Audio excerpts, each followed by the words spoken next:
Bienvenidos a este nuevo video, mi nombre es Martín y el día de hoy vamos a hacer un video un poco diferente. Quiero contar un poco mi historia en términos laborales en Alemania, mi experiencia laboral en Alemania. Ya he hecho algunos videos relacionados a este tema, pero creo que he contado como episodios, diferentes historias. Hoy día quiero hacer una especie de resumen.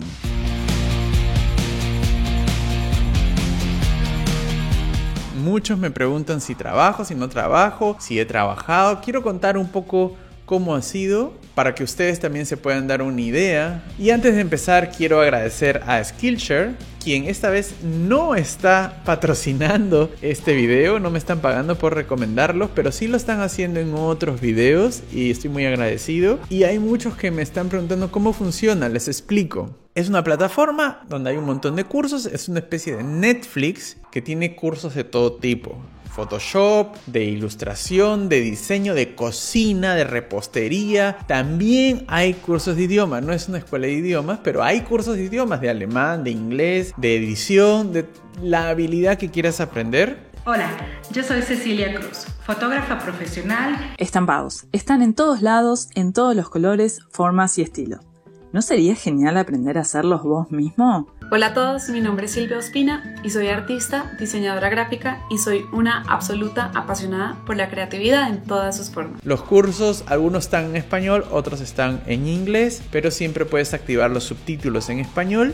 Y cómo funciona es que ellos tienen una promoción para las primeras 1000 personas que hacen clic en mi link. Una vez al mes ellos me dan un link para que lo distribuya y las primeras 1000 personas obtienen la opción de llevar el primer mes gratis. Les voy a dejar el link en la descripción y en el primer comentario fijado. Si es que quieren llevar alguno de estos cursos, entonces se suscriben como si fuesen a ser un suscriptor más de Skillshare, como si tú fueses a suscribir a Netflix, pero antes de que se acabe el primer mes te puedes desuscribir y no te lo cobran. Así funciona. Es como si hubieses tenido el primer mes de Netflix gratis, que ves todas las películas que quieres y de ahí te sales. Acá igual. Mi historia comienza así. Yo soy de profesión comunicador, estudié filosofía también, aunque nunca me dediqué a eso en mi vida. Es más, ni siquiera terminé la filosofía, sino que me pasé a estudiar comunicaciones en la UPC y siempre estuve relacionado al tema videos. Yo empecé como editor, siendo editor, primero ayudando a un amigo como asistente, luego trabajé en distintas productoras y luego me volví freelancer, como muchos editores en el Perú. Y al ser freelancer aprendí otras habilidades por necesidad, aprendí a ser camarógrafo, aprendí a ser fotógrafo y luego volví a trabajar en otras productoras donde también aprendí de mis compañeros. En este tipo de profesiones la típica es que no importa mucho lo que has estudiado, sino lo que has aprendido y sobre todo lo que has hecho. Aprendí cosas de dirección y de producción también. Llegué a montar un negocio propio que tuve por muchos años de producción. Tenía una pequeña productora de videos corporativos, piezas publicitarias, digitales. Digamos que coleccioné un buen portafolio, o sea, tenía muchos trabajos realizados y muchos trabajos también eran bastante buenos. Entonces, así es que yo me mudo a Alemania. Dejando todo eso, vendí mi empresa, la cerré, vendí todos los computadoras, cámaras que tenía. Me fui con mis ahorros a Alemania en búsqueda de empleo. Yo decidí los primeros 8 meses no buscar empleo, no trabajar, porque consideraba que necesitaba aprender el idioma. Ahí viene mi primera decepción, porque yo pensé que después de 6-8 meses yo iba a tener el idioma, pero a punto, así C1, C2. Eso no fue así. Después de 6 meses, 8 meses yendo a clases todos los días, yo no podía decir que hablaba fluido el alemán, ni lo entendía fluido. Y sin embargo ya habían pasado 8 meses. Y ya era necesidad de ponerme a hacer algo. Entonces yo me pongo a buscar empleo con un alemán masticado. Mi pronunciación no era mala, pero mi oído era pésimo. No entendía nada de lo que me decían. Haber pasado por toda esta experiencia que les conté en Lima me daba cierta ventaja, porque a la hora yo de postular a los trabajos tenía un portafolio muy atractivo en temas de edición, y porque yo postulé como editor de video. Lo que miran no es dónde has estudiado, sino usualmente en ese tipo de trabajos lo que miran es qué has hecho, a ver los videos que has hecho. Yo tenía buenas cosas, había trabajado para Adidas, para Coca-Cola, o sea, tenía cuentas grandes, había hecho trabajos grandes. Eso, por ejemplo, yo siento siento que jaló el ojo mucho de los que me iban a contratar. Y digamos que tuve buen feedback en la búsqueda de trabajo. Yo lo que hice fue así. Me dediqué 2 semanas a armar lo que iba a enviar. Entonces yo me armé una web, un portafolio web, es decir, era una web con mi nombre personal, martinbalbuena.com creo que era, o .de, no sé. Y ahí había un video donde se me veía a mí explicando quién era, hablando a cámara, así como lo hago ahora, en alemán. Yo no hablaba bien alemán, pero como les cuento, mi pronunciación no era mala, entonces yo memoricé un speech y lo dije a cámara. Y creo que eso fue contraproducente después, porque pensaron que yo hablaba bien. Entonces cuando iba a las entrevistas se daban cuenta que no era tan bueno mi alemán como parecía. Pero ese es otro tema. Entonces me hice una web, un portafolio, una presentación donde me podían ver la cara y podían ver que no era un loco, no era una persona ahí tímida, no era una persona insegura, sino era una persona agradable, simpática, con la que podían contar. Entonces creo que eso fue clave. Otra cosa clave que hice fue que hice una base de datos. Empecé a buscar empresas que están ofreciendo trabajo en internet en todas las bolsas de empleo que encontré. Hice una lista inmensa de varias hojas de Excel de empresas productoras que están buscando editores. Y no terminé. Créanme que le dediqué como una semana a esto y no terminé. Y lo que hice fue lo siguiente. Puse ahí el nombre del reclutador o el link donde había que hacer la postulación, el nombre de la persona que está reclutando, porque yo entraba a web por web y miraba quién es la persona de recursos humanos, quién es la persona o el jefe de edición o el director. O sea, buscaba más o menos quién era la persona que podía estar realizando la contratación y me conseguí el mail. ¿Cómo conseguir el mail de esa persona? Ese ya es otro tema. Ese ya es un trucazo que tengo que lo enseñaré en otro video. Y también me escribía el link a su jefe. O sea, por ejemplo, si la postulación era para ser editor en un canal de televisión, buscaba el link, el correo electrónico y el nombre de la persona de recursos humanos, el correo electrónico y el nombre del jefe de edición y el correo electrónico y el nombre del jefe del departamento de esa, o sea, del jefe de área, el jefe de ese departamento. Me conseguía por postulación 2 o 3 nombres con sus correos electrónicos. ¿Por qué? Porque cuando yo reuní toda esta información, yo empecé a hacer unas plantillas de mails y yo mandaba los mails a uno por uno, lo hacía manual, o sea, tenía un texto que copiaba y pegaba, pero cambiaba el nombre y cambiaba un poco la introducción como para que se vea más cercano. No era solamente copy-paste, sino yo escribía correo por correo y cambiaba las primeras líneas diciendo me interesa trabajar en tu empresa por esto, por esto, por esto. Yo enviaba a las 3 personas por separadas. Y además, si la postulación era online, bajo un formulario, postulaba en el formulario.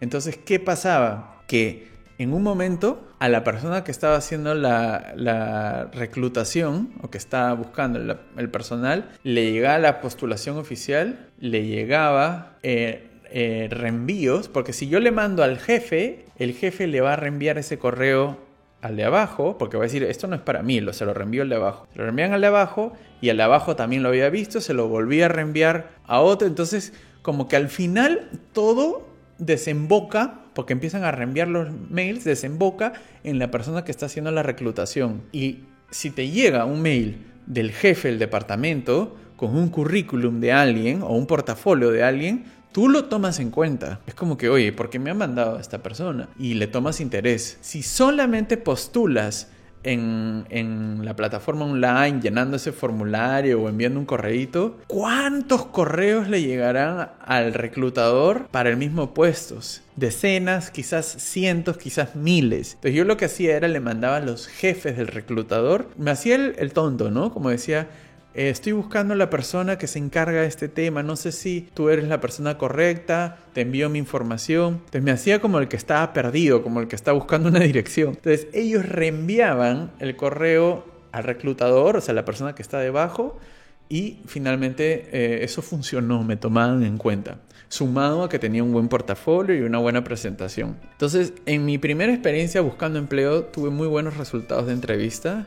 Me empezaron a llamar, tanto así que yo dejé de postular porque tenía muchas llamadas de entrevistas. Finalmente fui como a 15 entrevistas, una cosa así de locos en 2 semanas. Es como una entrevista al día casi. Y de ahí no conseguí empleo. Bueno, sí me ofrecieron empleo, varios, pero me decían, mira, quiero trabajar contigo, me gusta tu portafolio, me caes bien, me gusta lo que me has respondido. O sea, yo iba preparado a las entrevistas porque mi alemán no era bueno y más o menos sabía lo que me iban a preguntar y sabía qué responder. El problema, sí tenía problemas cuando la entrevista era por teléfono. A veces la entrevista era por teléfono y ahí sí me costaba en esa época, ¿no? Ahora sí lo podría hacer, pero en esa época me costaba mucho hablar por teléfono. Las entrevistas en personal me iba muy bien porque yo iba con mi speech en la cabeza, hacía un poco de show, ¿cómo estás? Mucho gusto. Me mostraba como muy proactivo, ¿no? Y además habían visto mi trabajo que era bueno. ¿Por qué no terminé con trabajo esa primera experiencia? Porque me llamaban, antes de contratarme me decían ven a un día de prueba. Entonces me llamaban a un día de prueba. Me llamaban a que trabaje todo un día en la empresa. A veces era de día o a veces era de noche. Y me daban el material.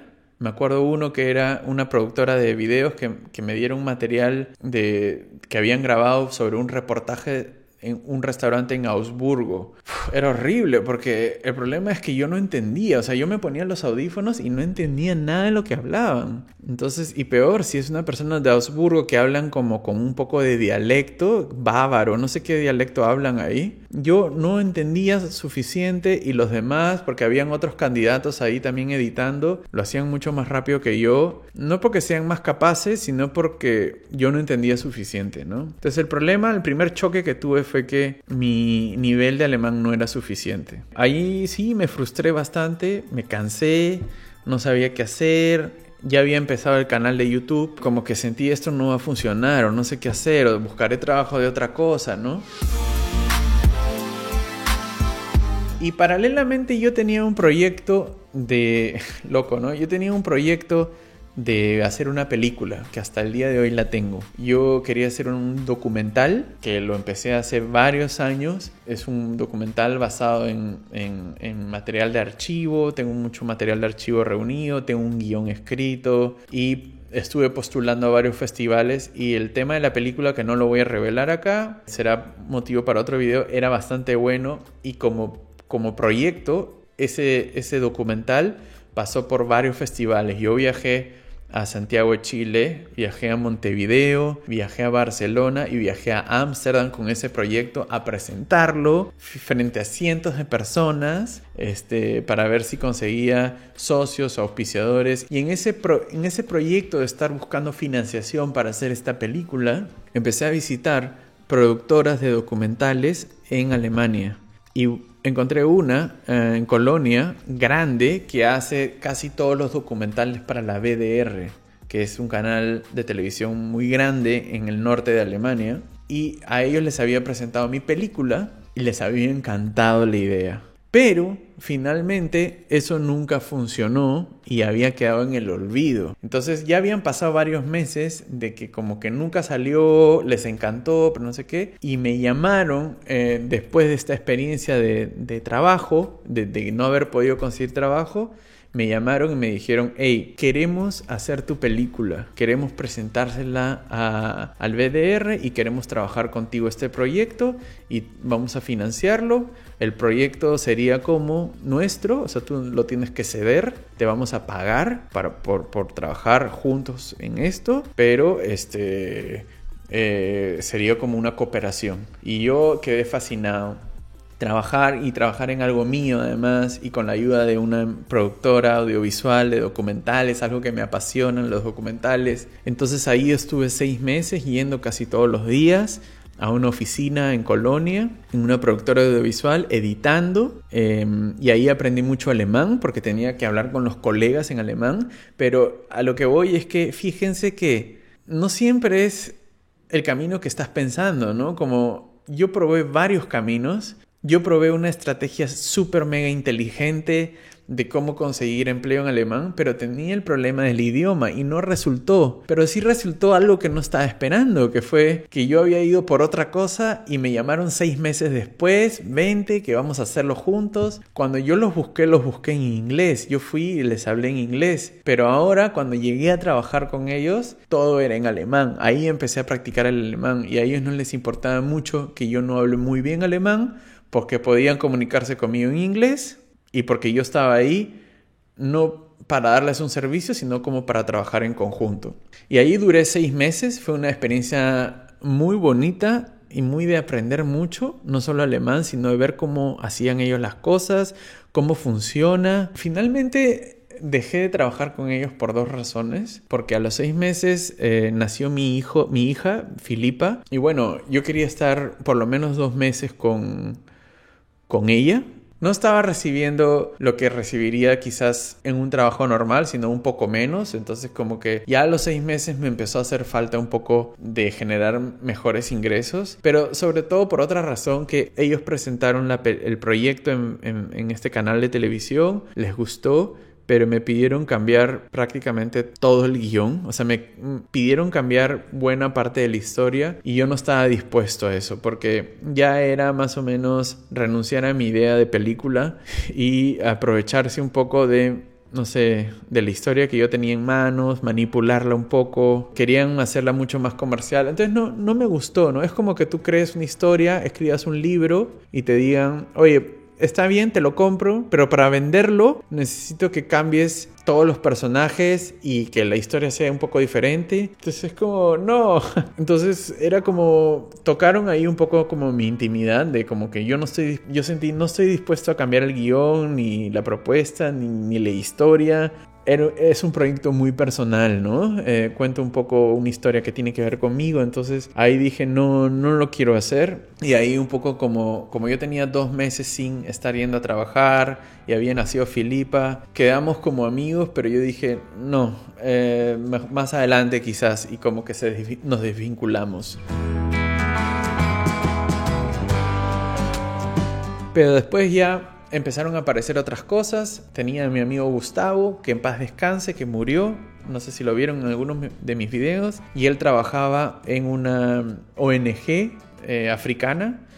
Y él me empezó a dar trabajo como camarógrafo freelance. Entonces empecé a hacer chambas ahí. Entonces ya empezaron a salir como otras cosas, ¿no? Me llamaron para dar unas consultorías. El canal de YouTube empezó a crecer. Empezaron a aparecer sponsors. Se empezó a hacer como más rentable. Y llegó un momento donde dije, creo que puedo vivir de esto. No como millonario, ni como rico, pero es una manera de vivir y pasar más tiempo en casa y más tiempo con mis hijos. Y yo quería eso. Entonces empecé a trabajar en esto. Esto no me da mucho dinero, para serles sincero. Sobre todo, si hago poco, me da poco. Si hago mucho, me da más. Pero lo que sí me da es mucha paz, porque yo logro comunicar ideas. Siento que estoy haciendo algo útil, estoy ayudando y me abre muchas puertas. Por medio de este canal he conocido gente que me ha dado trabajo de otras cosas. He conseguido trabajos como editor, como camarógrafo en otros rubros. Me han invitado a ferias, a festivales. He podido conocer empresas que me han sponsorizado y me he hecho amigo de mis clientas. Y siento que es como una ventana muy grande al mundo que quizás yo no podría conseguir si estaría solamente editando en una computadora, en una oficina todo el tiempo. Entonces, por ahora estoy feliz con esto.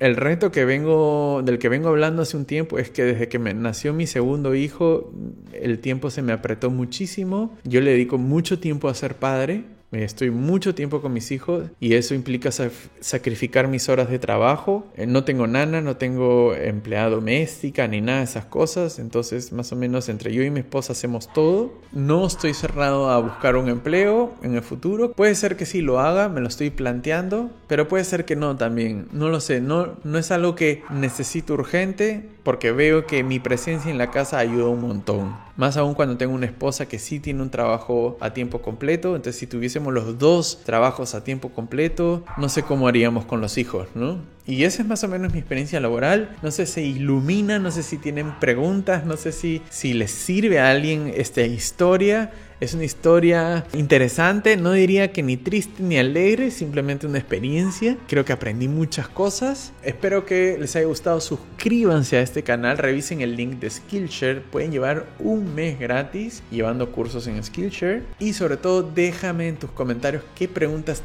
tienes sobre este tema. Quizás quieres que te cuente un poco más, no lo sé. Nos vemos.